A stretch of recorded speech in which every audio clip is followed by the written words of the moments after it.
Para kardinal termasuk 133 kardinal berusia di bawah 80 tahun akan memberikan suara mereka dalam konklav untuk bisa memilih pengganti Paus Fransiskus yang wafat pada 21 April lalu dan bagaimana warga di Vatikan serta sekitarnya menantikan pengumuman ini. Saya akan tanyakan langsung kepada WNI yang ada di kota Roma, Italia, Sima Dewi. Selamat sore, Mbak Sima.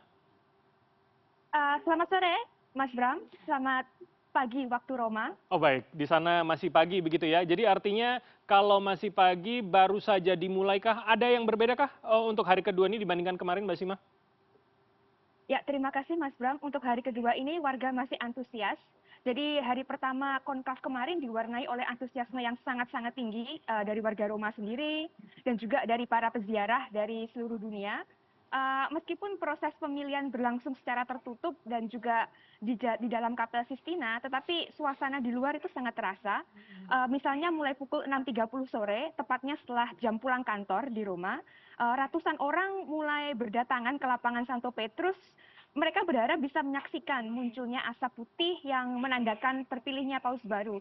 Tapi kemarin sekitar jam 21, 9 malam waktu Roma, yang muncul justru asap hitam atau fumata nera yang disebut sebagai prima fumata. Tetapi itu artinya adalah belum ada kesepakatan dan pemilihan paus akan masih berlanjut hari ini. Ini reaksi publik cukup beragam untuk hari kedua.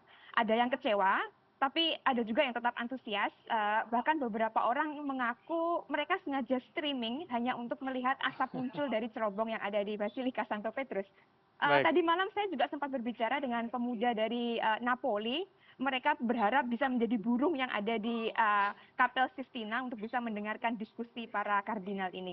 Nah, ini juga banyak yang membandingkan pemilihan paus ini seperti Liga Champions.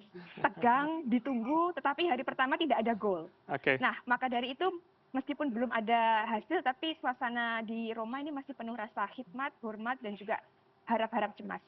Mbak Sima, bisa Anda gambarkan atau tidak begini? Jadi ada jam khususkah atau misalkan di jam berapa kemudian akan ada tanda asap baik hitam ataupun putih nantinya itu yang kemudian ditunggu atau kemudian pada rentang waktu saja begitu akhirnya warga bisa menunggu bersama di sekitar lokasi begitu, Mbak? Ada jam-jamnya. Jadi Mhm. konklav itu akan mulai jam 10.30 setiap hari sampai ada paus terpilih. Pengumumannya apakah ada keputusan atau tidak itu jam 21 Oke. waktu Roma. Lonceng dibunyikan itu artinya dan kemudian cerobong itu kita bisa melihat apakah asap putih atau asap hitam yang muncul. Nah, biasanya warga sudah berkumpul berduyun-duyun dari jam 5 sore, jam 6.30 sore setelah kantor, itu mereka akan pergi ke sana dan wisatawan pun juga yang sebenarnya tidak ada rencana untuk menonton konklav, mereka juga ingin menjadi bagian dari peristiwa bersejarah ini, Mas Bram. Jadi Oke. mereka juga ikut berkumpul di sana. Baik, baik. Saya bisa membayangkan bagaimana rasa deg-degannya begitu ya menunggu. Mbak Sima, tapi sebetulnya untuk bisa diketahui bersama begitu kondisi di sana di lokasi itu hanya kemudian menunggu saja atau misalkan warga yang menunggu itu bisa sambil sembari menyaksikan apa begitu Mbak di sana? Oh ya, warga juga bisa eh, ke Museum Vatikan karena di Vatikan itu ada basilikanya, kemudian juga ada museum dan juga ada Kapel Sistina, ada juga beberapa kapel yang lainnya. Jadi warga bisa masuk seperti biasa ke Vatikan untuk mengunjungi museum, untuk mengunjungi aula basilika dan juga untuk berfoto-foto bersama di sana. Saat ini di Vatikan sendiri di sepanjang jalan Conciliazione Via, mereka ada banyak layar-layar besar Oke. yang bisa men-streaming apa yang ada di chimney atau ada di cerobongnya tersebut dan juga suasana di dalam Vatikan.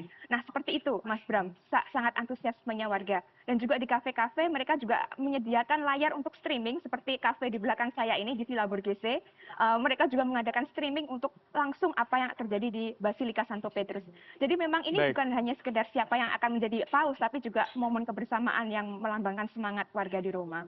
Baik, baik. Kami akan menunggu dan mungkin nanti kami akan menanyakan lagi apakah di hari kedua sudah ada asap putih atau belum. Terima kasih Mbak Sima Dewi WNI yang ada di Roma, Italia telah memberikan informasinya kepada kami. Sehat selalu, Mbak. Terima kasih Mas Bram, kembali ke studio.